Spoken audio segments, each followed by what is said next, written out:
कि वो वहाँ गए हुए थे। उस मधुसूदन वो गिरधर शर्मा चतुर्वेदी उनकी परंपरा में थे। और आप लोग पत्रिका में अभी देखते होंगे, कोठारी जी का बड़ा लंबा एक पेज भरा रहता है, किसी दिन संडे या मंडे को होता है, तो उसमें वो उसी परंपरा के आधार पर लिखते हैं। तो ये आपने अभी भगवान सिंह जी ने आपने देखा होगा, ये अभी पिछला ही जो नया ज्ञानोदय का अंक आया था, उसमें आपने एक नई दृष्टि और दी। उसमें आपने ये कहा कि जो संस्कृत है, संस्कृत के आधार पर यदि हम वेदों को समझ, वो एक दृष्टि आपने रखी थी। तो उसको पढ़ते हुए हमको समझ में कुछ सोचने में आया कि ये जो यास्क का निरुक्त का सिद्धांत है, एटिमोलॉजी का था, ये भी हमारी उस अध्ययन, वेदों की अध्ययन की परंपरा में रहा है। निरुक्त ने सबसे पहले, यास्क ने जो एटिमोलॉजी,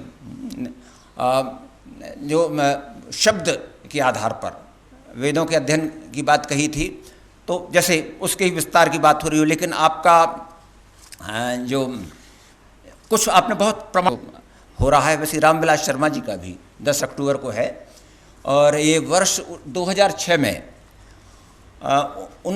उन्होंने ऋग्वेद और मध्य एशिया, बड़ी महत्वपूर्ण किताब लिखी और बड़ी बहुत चर्चित किताब रही। चर्चा हो रही थी धनंजय वर्मा जी से, इसको साक्षात्कार ने छापा भी था। धनंजय वर्मा जी ने कुछ कहा था, उसको मैं यथावत पढ़ना चाहता हूँ, केवल पढ़ना ही चाहता हूँ। ये जो हमारी चर्चा हुई थी उसमें एक अंश, छोटा सा अंश है, कहा था। जब ऐसे हम विचार करते हैं, बात करते हैं, सोचते हैं, उसमें उन्होंने कहा, एक बिल्कुल सीधा सवाल, ये उनका कहना है, इन सब के अपने अपने अनुशासन हैं, वे किस आधार पर इनमें से किसी के भी निष्कर्षों को रिफ्यूट कर सकते हैं? क्या वे ऋग्वेद के विशेषज्ञ हैं? क्योंकि उन्होंने जो उद्धरण दिए हैं वे भी सातवलेकर के अनुवाद हैं। मैं इनमें से कुछ भी होने का दावा नहीं कर सकता।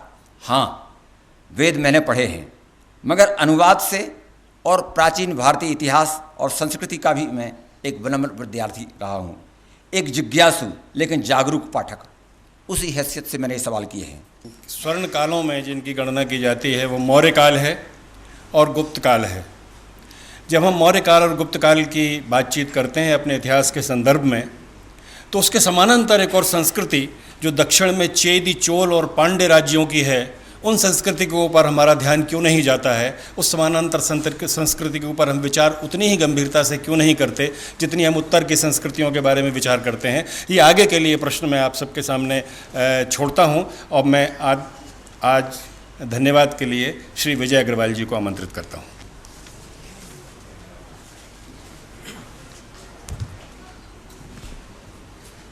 मित्रों, आज के इस कार्यक्रम में हमारे मुख्य अतिथि के रूप में पधारे भगवान सिंह जी का आभार व्यक्त करूं। इसके पहले उनकी जो शंका है उसका निवारण कर देता हूं, क्योंकि मंच पर लिखा है डॉक्टर भगवान सिंह। तो हमारे यहाँ डॉक्टर उसको कहते हैं जो शल्य क्रिया करता है, और जब आप इतिहास की शल्य क्रिया का कार्य कर रहे हैं तो आपको डॉक्टर कहने में कोई गुरेज या परहेज नहीं होना चाहिए। मित्रों, एक बहुत महत्वपूर्ण विषय पर आज आपके सामने चर्चा हुई।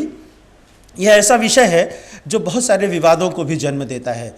अभी मिश्र जी ने कहा कि धनंजय वर्मा जी ने यह सवाल उठाया कि रामविलास शर्मा जी क्या इतने आधिकारिक विद्वान हैं कि उन्होंने बहुत सारी बातें कही हैं। तो जब हम वेदों पर कोई बात करते हैं तो उसमें विवाद अपने आप बहुत सारे उठ खड़े होते हैं। अभी जो एस्ट्रोनॉमिकल डेटिंग्स की बात चल रही है और ये जो डीएनए एनालिसिस की बात चल रही है, इससे भी बहुत सारी बातें उभर कर सामने आई हैं।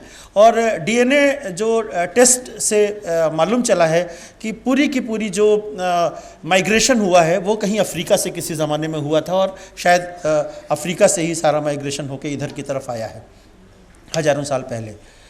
ये वैज्ञानिक जो तथ्य हैं, और दोपहर में भगवान सिंह जी कह भी रहे थे कि एक बहुत बुलंद इमारत अगर ज़मीन दोज़ हो जाए और उसको दोबारा से हम खड़ा करें वैसा कि वैसा, तो शायद लोग इस पर भरोसा नहीं करेंगे कि यह जो अवशेष दिख रहे हैं यह इस इमारत के अवशेष हैं। तो आजकल हम चीज़ों को देखने में ज़्यादा भरोसा करते हैं और बिना उसका प्रमाण देखे बिना किसी बात पर विश्वास नहीं करते। लेकिन एक बात बहुत महत्वपूर्ण सामने आई है और वह